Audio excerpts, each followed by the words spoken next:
વલસાડમાં સરકારી આરોગ્ય કેન્દ્રમાં દર્દીઓ પાસેથી ઉઘાડી લૂંટ ચલાવવામાં આવી રહી છે। હોસ્પિટલમાં સારવાર અને લેબોરેટરીની સુવિધા નિઃશુલ્ક હોવા છતાં દર્દીઓના બ્લડ રિપોર્ટ ખાનગી લેબોરેટરી દ્વારા કરાવવામાં આવી રહ્યા છે। હોસ્પિટલના તબીબો ખાનગી લેબોરેટરીના એજન્ટોને બોલાવીને બ્લડ સેમ્પલ લઈને 600થી વધુની ઉઘરાણી કરાવતા હોવાનો આક્ષેપ છે। દર્દીઓ મજબૂરીમાં ખાનગી લેબોરેટરી પર પૈસા ચૂકવવા મજબૂર થઈ રહ્યા છે।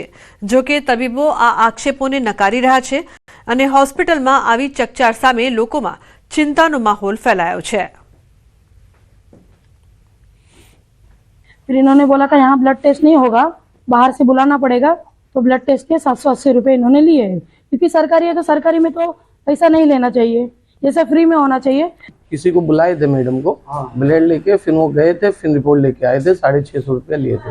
780 बोले थे, मैं बोला सर अभी गांव से आया हूँ तो 650 लिए थे। સુરતમાં ફરી એકવાર નશાના કારોબારનો પર્દાફાશ થયો છે। ઓલપાડ તાલુકાના કારેલી ગામથી એસઓજીએ મોટી માત્રામાં ગાંજાનો જથ્થો ઝડપી પાડ્યો છે। પોલીસે બાતમીના આધારે રહેણાંક મકાનમાં દરોડા પાડી ગાંજાનો જથ્થો ઝડપી પાડ્યો અને 4 લોકોની અટકાયત કરી છે। આરોપીઓ સુરત જિલ્લામાં ગાંજાનો છૂટકમાં વેચાણ કરતા હતા। પોલીસે આ કેસમાં અન્ય 7 જેટલા લોકોને વોન્ટેડ જાહેર કર્યા છે અને વધુ તપાસ હાથ ધરી છે। સદર જગ્યા ઉપર રેડ કરતા કુલ 28 પેકેટ ગાંજાના મળી આવેલા અને તેમાંથી 55.493 કિલોગ્રામ ગાંજો મળી આવેલો કે જેની કિંમત 27,74,650 રૂપિયા થાય છે। ઓલપાડ પોલીસ સ્ટેશન ખાતે આ ચારે વિરુદ્ધ એનડીપીએસનો ગુનો દાખલ કરવામાં આવેલ છે અને આમાં કુલ બીજા 7 આરોપીઓને વોન્ટેડ જાહેર કરવામાં આવેલ છે। જૂનાગઢમાં એસએમસીના દરોડા ચીતાખાના ચોક નજીક ચાલતા જુગારધામ પર દરોડા પાડવામાં આવ્યા છે। સ્થાનિક પોલીસને ઊંઘમાં રાખીને સ્ટેટ મોનિટરિંગ સેલની ટીમ ત્રાટકી હતી। જુગાર રમતા 16 આરોપીઓ ઝડપાયા છે। મુખ્ય આરોપી સહિત 14 શખ્સો ફરાર છે। 30 શખ્સો સામે ફરિયાદ નોંધાઈ છે તો 58,760 રોકડ, 17 મોબાઈલ, 3 વાહન મળીને કુલ 2,74,260નો મુદ્દામાલ જપ્ત કરવામાં આવ્યો છે।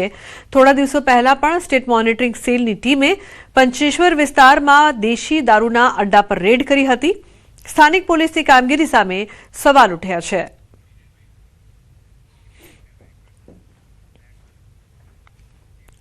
સુરતમાંથી ગુનાખોરી ડામવા અસામાજિક તત્વોની મિલકતો પર ત્રાટક્યું છે તંત્ર। સુરતમાં ગુનેગારોના ગેરકાયદે બાંધકામો પર દાદાનું બુલડોઝર ફરી વળ્યું છે।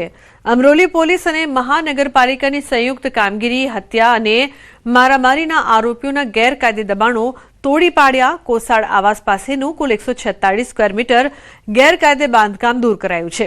2 જેસીબી અને 4 ટ્રકોની મદદથી તંત્રની ટીમે કાર્યવાહી હાથ ધરી હતી। તંત્રના 50 કર્મચારીઓ અને પોલીસ કાફલો આ કામગીરીમાં જોડાયો હતો।